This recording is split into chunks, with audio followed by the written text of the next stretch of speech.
ಸರ್ಕಾರ ಈಗಾಗಲೇ ಸಾರಾಯಿ ಒಂದು 4 ಸಲ ರೇಟ್ ರೈಸ್ ಮಾಡಿದ್ದಾರೆ. ಆಮೇಲೆ ವಾಲ್ಮೀಕಿ ಹಗರಣದಲ್ಲಿ ದುಡ್ಡು ಮಾಡಿದ್ದಾರೆ. ಮೀಟರ್ಗಳು ಹಾಕ್ಬೇಕನ್ನೋ ಲೆಕ್ಕಾಚಾರದಲ್ಲಿ ಅದರಲ್ಲಿ ಹತ್ತಿರ 1,500 ಕೋಟಿ ಮಾಡಿದ್ದಾರೆ. ಜನನ ಮರಣ ಪ್ರಮಾಣ ಪತ್ರ ಮಾಡೋದ್ರಲ್ಲಿ ಅದರಲ್ಲೂ ಒಂದಷ್ಟು ರಿಲೀಸ್ಕೊಂಡಿದ್ದಾರೆ. ಈ ಸ್ಟಾಂಪ್ ಮಾಡ್ಬೇಕಂತೇಳಿ ಸಬ್ ರಿಜಿಸ್ಟರ್ ವ್ಯಾಲ್ಯೂ ಜಾಸ್ತಿ ಮಾಡಿದ್ರೆ ಅದರಿಂದ ಮಾಡ್ಕೊಂಡಿದ್ದಾರೆ. ಈ ಕೋಲಾರ ಜಿಲ್ಲೆಗೆ ನಾಲಾಯಕು ಉಸ್ತುವಾರಿ ಮಂತ್ರಿ ಅರ್ಥ ಆಯ್ತಾ? ಅವರು ಹುಟ್ಟಿದಾಗೆ ಚಿನ್ನ ಸ್ಪೂನ್ ಇಟ್ಕೊಂಡು ಅವ್ರು ಹುಟ್ಟಿರ್ತಕ್ಕಂಥವ್ರು. ರೈತರ ಕಷ್ಟ ಏನು ಅಂತೇಳಿ ಅವ್ರಿಗೆ ಗೊತ್ತಿಲ್ಲ. ಅವ್ರ ರೈತರ ಕಷ್ಟ ಏನು, ಬಡತನ ಏನು, ಹಸಿವು ಅಂದ್ರೆ ಏನು, ಈ ಮಾವು ಬೆಳೆಗಾರರ ತೊಂದರೆಗಳೇನು ಅಂತೇಳಿ ಅವ್ರು ನಿಜವಾಗ್ಲೂ ಬಡತನದಿಂದ ಬಂದಿದ್ರೆ ಅವ್ರಿಗೆ ಗೊತ್ತಾಗ್ತಾ ಇಲ್ಲ. ಇವತ್ತು ಮಾವು ಬೆಳೆಗಾರ ಸಂಘದ ಅಧ್ಯಕ್ಷರು, ರಾಜ್ಯಾಧ್ಯಕ್ಷರು, ಜಿಲ್ಲಾಧ್ಯಕ್ಷರು ಒಂದು ವಾರದಿಂದನೂ ಜಿಲ್ಲಾಧಿಕಾರಿಗಳನ್ನ ಮನವಿ ಮಾಡಿಕೊಂಡು SP ಅವ್ರನ್ನ ಮನೆ ಮಾಡ್ಕೊಂಡು ಸರ್ಕಾರ ಮಧ್ಯಪ್ರವೇಶ ಮಾಡಿ ನೀವು ನಮಗೆ ಆಂಧ್ರದಲ್ಲಿ ಯಾವ ತರ ಕೊಟ್ಟಿದ್ರು ಅದೇ ತರ ಬೆಂಬಲ ಬೆಲೆ ಸೂಚಿಸಬೇಕು, ಘೋಷಿಸಬೇಕು ಅಂತೇಳಿ ಇದು ಮಾಡಿದ್ರು. ಆದ್ರೆ ಪಾಪ DC ಅವರು ರೈತರ ಪರವಾಗಿ ಪ್ರಯತ್ನ ಪಟ್ಟಿದ್ದಾರೆ.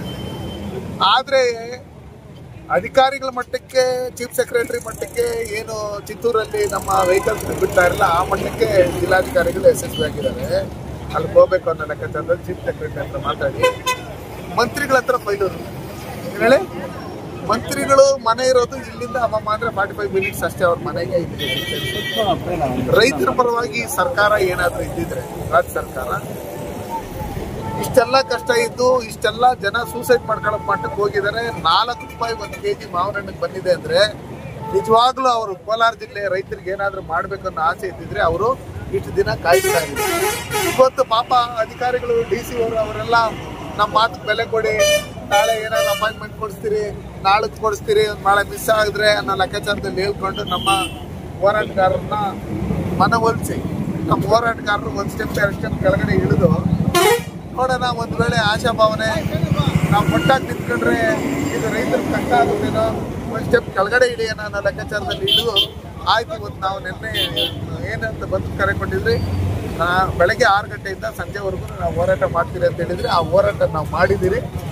ನಾಳೆ ಇವರು ಜಿಲ್ಲಾ ಉಸ್ತುವಾರಿ ಸಚಿವರನ್ನ ಮಾತಾಡಿ ಸರ್ಕಾರ ಬೆಂಬಲ ಬೆಲೆ ಘೋಷಣೆ ಮಾಡಿಲ್ಲ ಅಂದ್ರೆ ಉಗ್ರವಾದಂಥ ಹೋರಾಟಗಳನ್ನ ಕೋಲಾರಲ್ಲಿರ್ತಕ್ಕಂಥ ನ್ಯಾಷನಲ್ ಹೈವೇ ಏನಿದೆ ಅದನ್ನ ಬಂದ್ ಮಾಡೋದ್ರ ಮುಖಾಂತರ ನಾವು ಹೋರಾಟ ಮಾಡ್ತೀರಿ ಅಂತೇಳಿ DC-ಗೆ SP ಅವರಿಗೆ ಹೇಳಿದಂಥ ಸಂದರ್ಭದಲ್ಲಿ ಎಲ್ಲ ಹೋರಾಟಗಾರರು ಇದಕ್ಕೆ ಬೆಂಬಲ ಸೂಚಿಸಿದಂಥವ್ರು ಆಯ್ತು ನೀವು ಅದನ್ನ ಮಾಡ್ರಿ, ನಾವು ನಿಮ್ಗೆ ಸಹಕಾರ ಇರುತ್ತೆ ಅಂತೇಳಿ ಅವರು ಒಪ್ಕೊಂಡಿರೋದು.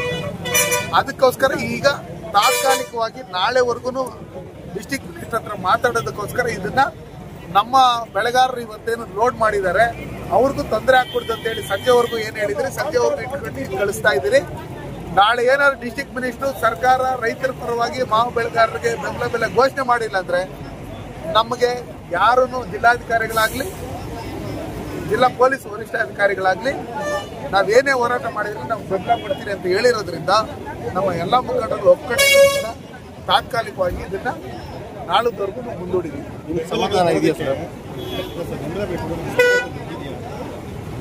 ಸರ್ಕಾರ ಈಗಾಗಲೇ ಸಾರಾಯಿ ಒಂದು 4 ಸಲ ರೇಟ್ ರೈಸ್ ಮಾಡಿದ್ದಾರೆ. ಆಮೇಲೆ ವಾಲ್ಮೀಕಿ ಹಗರಣದಲ್ಲಿ ದುಡ್ಡು ಮಾಡಿದ್ದಾರೆ.